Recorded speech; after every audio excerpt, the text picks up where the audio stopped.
မင်္ဂလာပါရှင်ဗိုက်တာမင် C ဖြစ်ဆက်ဆေးဝါးတွေကိုဘယ်လိုမျိုးရွေးချယ်တောက်သုံးကြပါသလဲရှင်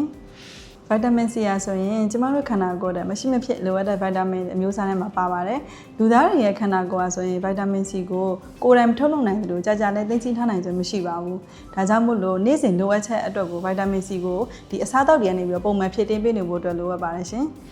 ဗိုက်တာမင် C ရာဆိုရင်ခန္ဓာကိုယ်မှာကိုယ်ခန်းကောင်းစေဖို့ဒဏ်ရာတွေအနာကျက်မြင်စေဖို့ရဲ့အသားရည်တင်းရင်စေဖို့အဲ့ဒါပြင်အယိုးတွေသွားတွေသွေးကြောတွေကိုခိုင်မာစေဖို့အတွက်အရေးကြီးတဲ့အခန်းကဏ္ဍမှာပါဝင်ပါတယ်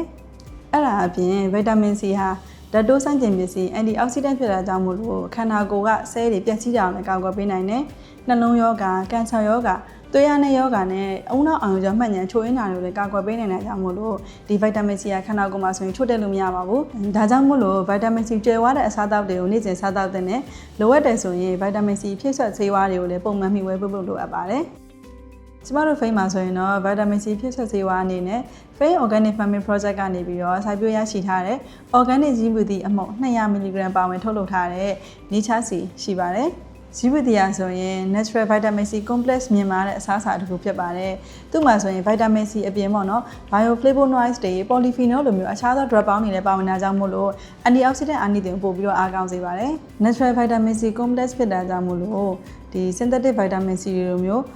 accident မြင်မာခြင်းမရှိဘူးဒီအစာအိမ်ရဲ့သဘာဝ pH ကိုလည်းထိန်းညှိပေးနိုင်တဲ့ကြောင့်မို့လို့တောက်သုံးပြီးတဲ့အခါမှာဆိုရင်1 byte မီလီမီတာဖြစ်တာလေဘိုင်းနာတွေမဖြစ်ဘူးဒီအစာအိမ်ကိုမထိခိုက်စေတာကြောင့်မို့လို့ပေါ့နော်အစာအိမ်ယောဂရှိတဲ့လူတွေပါစိတ်ချလက်ချတောက်သုံးလို့ရပါတယ်ဒါကြောင့်မို့လို့စစ်မှန်တဲ့ vitamin C အာနိသင်ရရှိဖို့ Fain Nature C ကိုနေ့စဉ်မျှဝေလိုက်ပါ